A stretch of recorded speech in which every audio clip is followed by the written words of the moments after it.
সকাল বেলায় হরিদ্বারের গঙ্গার ঘাট থেকে আজকের ব্লগটা শুরু করছি। তো hello everyone, welcome back to my channel Tuli's time. আর আমি তুলি আজকে একটা নতুন ব্লগ নিয়ে চলে এসেছি। আর তোমরা যারা আগে দিনের ব্লগটা দেখেছো তারা জানোই এখন আমার ট্রাভেল ব্লগ আসছে, কারণ বেশ কিছুদিন হলে একটু বেড়াতে এসেছি, তার ভিডিওগুলোই তোমাদের সাথে শেয়ার করব। তো হরিদ্বারে এসেছি, তো এখানে রাতের বেলায় সন্ধ্যা আরতি হয় আর সকালবেলায়ও গঙ্গা আরতি হয়। তো এখন আমরা যেটা এসেছি সকালবেলায় গঙ্গা আরতিটা দেখতে। তো মারাত্মক ঠান্ডা ছিল, আর যেহেতু এখানে খালি পায়ে আসতে হয়, কুয়াশা পড়েছে নিচে, মানে পা পুরো কনকনে হয়ে গেছে। আর ঠান্ডার মধ্যে দেখো 5:30 থেকে রেডি হয়ে এখানে বসে আছি, 6:30টার সময় আরতি শুরু হবে। তো তোমাদের সঙ্গে আগে আরতিটা শেয়ার করে নেই, তারপর বাকি দিনটা হরিদ্বারে কোথায় কোথায় ঘুরলাম সেটাই শেয়ার করব। তো তোমরা এবার ব্লগটা দেখতে থাকো।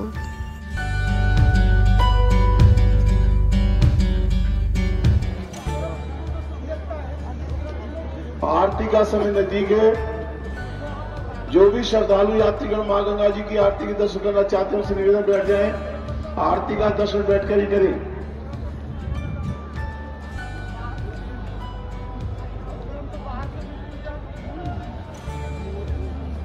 हरिद्वार में हल्की पौड़ी पर पधारे सभी श्रद्धालु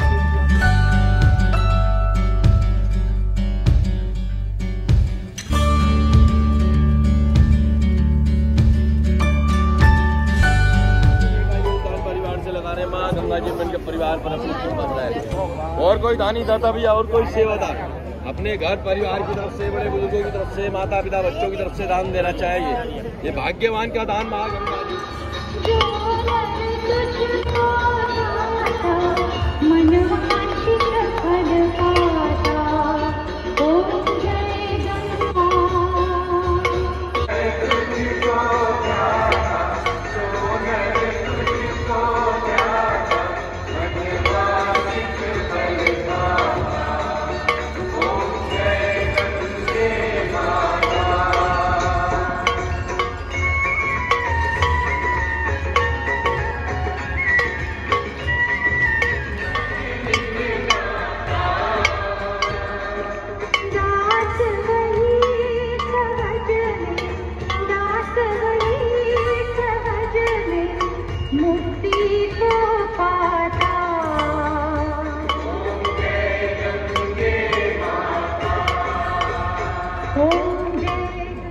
তো গঙ্গা আরতি দেখে এখন চলে যাব রুমে, আবার রুম থেকে একটু বেলাতে আসবো রেডি হয়ে।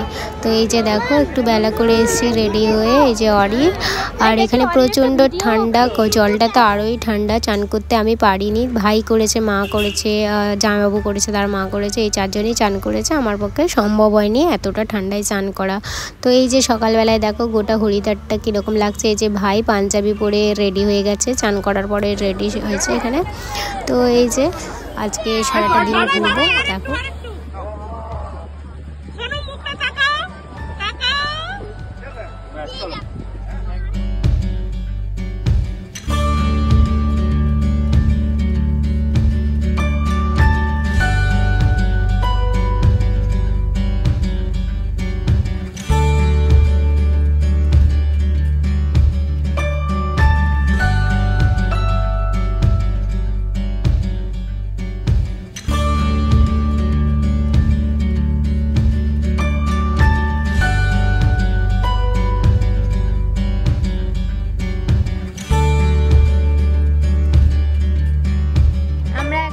হরিদ্বারে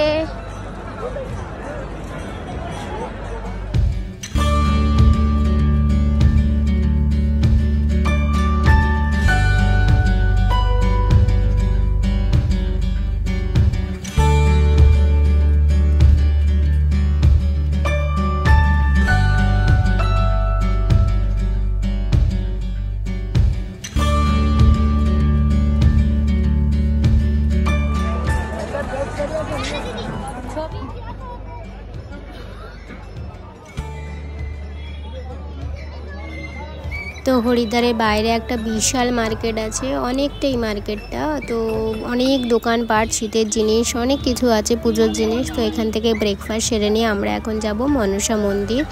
তো মনসা মন্দির যাওয়ার জন্য আগে আমাদেরকে একটা টোটো নিতে হবে, টোটো করে আমরা যাব। তারপর ওখানে মনসা মন্দিরের ওখানে হচ্ছে কি রোপওয়েটা বন্ধ ছিল, আমরা যখন যাই মেনটেনেন্সের কাজ চলছিল তাই রোপওয়েটা বন্ধ ছিল, না হলে ওটা রোপওয়ে করে যেতে হয়। তো আমরা যেহেতু রোপওয়েটা করে যেতে পারিনি তাই আমাদেরকে হেঁটেই উঠতে হয়েছিল। তো ওখানে একটা কথা আছে কি মনসা মন্দির দেখলে চণ্ডী মন্দিরটা দেখতেই হয়, আর যদি তুমি না দেখো কোনো মন্দিরই দেখার দরকার নেই, মানে একটা মন্দির দেখলে আর একটা মন্দির অবশ্যই সেটা যেতে হয়। তো যেহেতু চণ্ডী মন্দিরে রোপওয়েটা চালু আছে আমরা তো যাবই, তাই ভাবছিলাম যে মনসা মন্দিরে একটু কষ্ট করে হলেও আমরা উঠে দেখে আসব। তো সেইখানেই যাচ্ছি, আর সেখানে উঠতে উঠতে পাহাড়ে উঠলে শ্বাস ফুলবে, একটু কষ্ট হবে, তো সবাই মিলে উঠেছি, একটু কষ্ট করে করতে হয়েছে, রোপওয়েটা থাকলে সুবিধে হতো। তো বাইরের ভিউটা দেখতে দেখতে যাচ্ছিলাম, ওপর থেকে নিচের দিকে ভিউটা গঙ্গাটা দেখতে ভালোই লাগছিল, তো সেটাই তোমাদের সাথে শেয়ার করছি। আর অরি বিভিন্ন ধরনের কেত মারছে, কথা বলছে, তো সেই সব তোমরাও দেখো।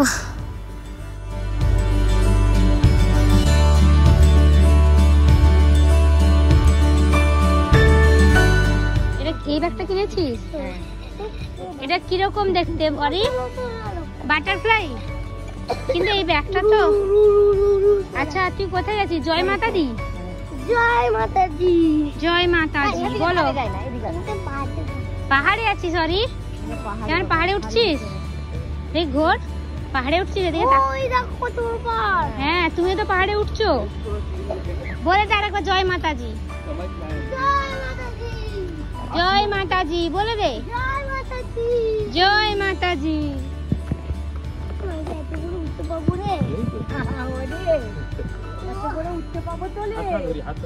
কিন্তু না পিঙ্ক কালার না বাটারফ্লাইটা। আচ্ছা ঠিক আছে, তুমি এই ব্যাগে কি রাখবে? পয়সা রাখবি? কালার রাখবো, খেলনা রাখবো। ও দাঁড়া আস্তে আস্তে। জয় মাতাজি। জয় মাতাজি বল। জয় মাতাজি। জয় মাতাজি। লাফি লাফি বলতে লাফি এরকম জি হ্যাঁ। জয় মাতাজি। এবার একটু ইয়ে করে ওয়েট করে চলো। এটা আমাকে দিবে নাকি? দিদিকে এবার কাজের মাসি রাখছে। মানে এটাকে এরকম করে না, এরকম করে। এখন মনে হচ্ছে আমার বুদ্ধিমানের কাজ হচ্ছে, সোয়েটারটা নেই তাই না? ও বাবা রে, রে বাবা রে, এ তো সে রাজগিরির মতো রে না, জঙ্গলের মধ্যে। ওই যে গঙ্গা যাচ্ছে, ওই তো গঙ্গা যাচ্ছে, ওই যে দূরে জল যাচ্ছে না, স্কাই কালার জল যাচ্ছে, দেখো গ্রিন গ্রিন। তুমি না চান করছিলে না?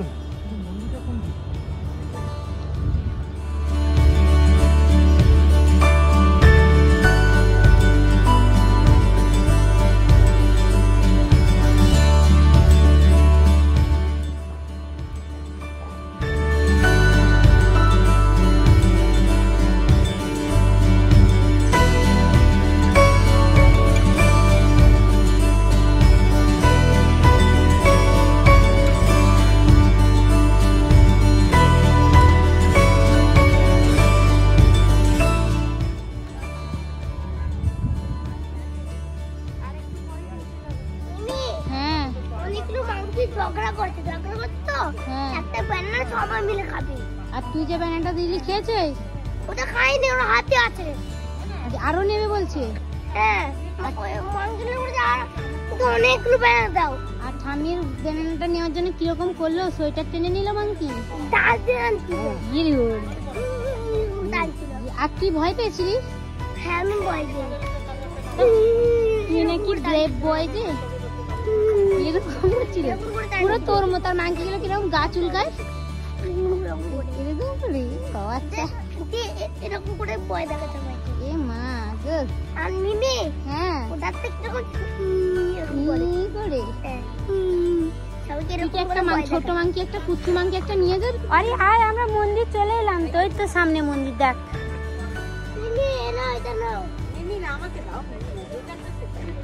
আমার হাতে একটা আছে না কচরটা। আসো আসো চলে এলাম মন্দির, আর একটু বাকি আসো। বলো জয় মাতাজি বলে দাও।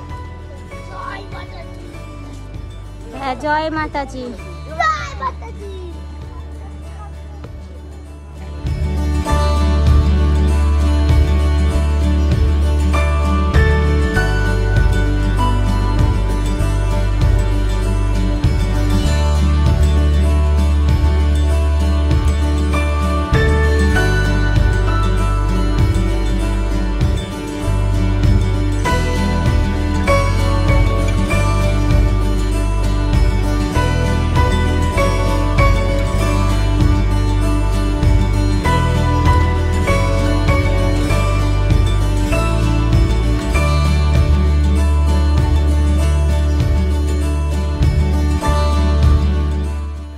তো কষ্ট করে ওপরে চলে এসেছি, মনসা মন্দিরের মধ্যে ঢুকেও গেছি মন্দিরটার ভেতরে।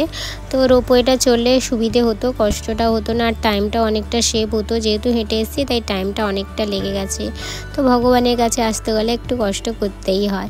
তো এই যে চলে এসেছি মনসা মন্দিরে, তো ভেতরে যাব। এই যে দেখো মূর্তিটা রয়েছে, এই মূর্তিটাই এখানে পুজো করা হয়। তো এবার মনসা মন্দির থেকে আমরা যাব চণ্ডী মন্দিরে, তোমরাও দর্শনটা করে নাও।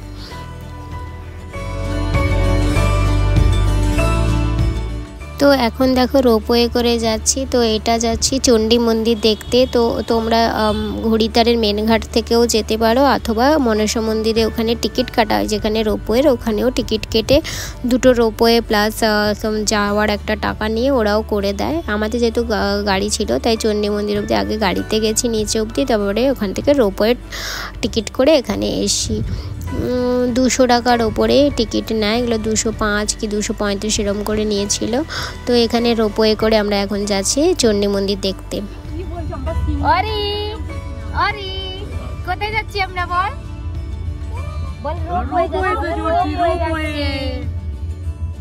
অরিক ভাল লাগছে? হ্যাপি?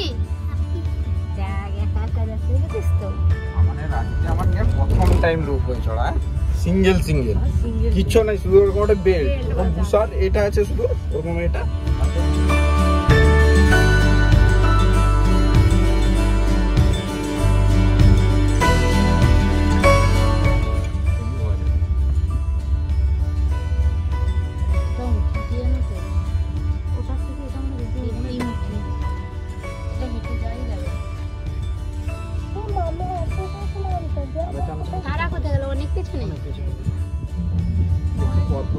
ওই দেখো পিঙ্ক কালার। আমাদের এই ট্রিপে অনেকগুলোতেই রোপওয়ে ছিল, তো প্রত্যেকটাতেই ভিউ তোমাদের সাথে শেয়ার করব। আস্তে আস্তে ভিডিওগুলো যখন শেয়ার করব তখন দেখাবো। তো এখন দেখো এই ভিউটা, আর অনেকটা ওপরে ওঠার পরে নিচের দিকে যে ভিউটা, গঙ্গার ভিউটা বেশ ভালোই লাগছিল। নীল আকাশ, তার সাথে গঙ্গা, বেশ সুন্দর একটা প্রকৃতির একটা রূপ। আর তার সাথে সাথে আমরা যাচ্ছি এখন চণ্ডী মন্দিরে। তো চণ্ডী মন্দিরের ওখানে ভেতরে কিন্তু ক্যামেরা অ্যালাউ নেই, যতটা ক্যামেরা অ্যালাউ ছিল আমি ততটুকুনি ভিডিও করেছি আর তোমাদের সাথে সেটাই শেয়ার করছি।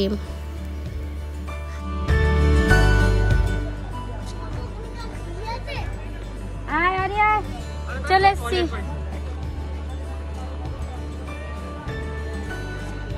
लेना मन ले तो फ्री आगे पैदल वालों का है।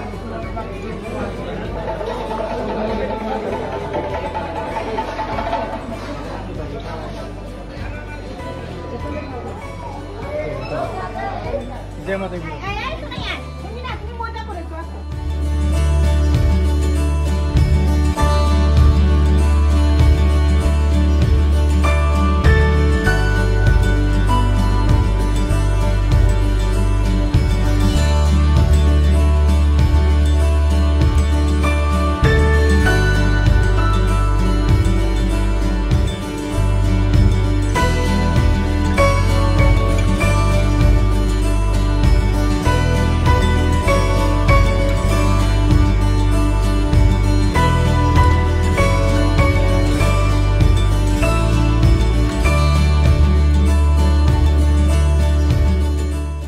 তো দেখো এইরকম রোপওয়েগুলো ছিল, ওগুলো মানে প্রায় 4 জন করে বসতে দিচ্ছে। আর হ্যাঁ, বাচ্চাদের ক্ষেত্রে 110 সেন্টিমিটারের নিচে হলে কোনো টিকিট লাগছে না, 110 থেকে টিকিট লাগছে। যেমন অরি 110 সেন্টিমিটার, তো ওর চাইল্ড টিকিট হয়েছে, মানে হাফ টিকিট নিয়েছে, আর অন্যান্য জায়গায় অরির ফুল টিকিট নিয়েছে। আর এই রোপওয়েগুলোতে 4 জন করে বসতে দিচ্ছে, তার সাথে আমাদের সাথে অরি ছিল।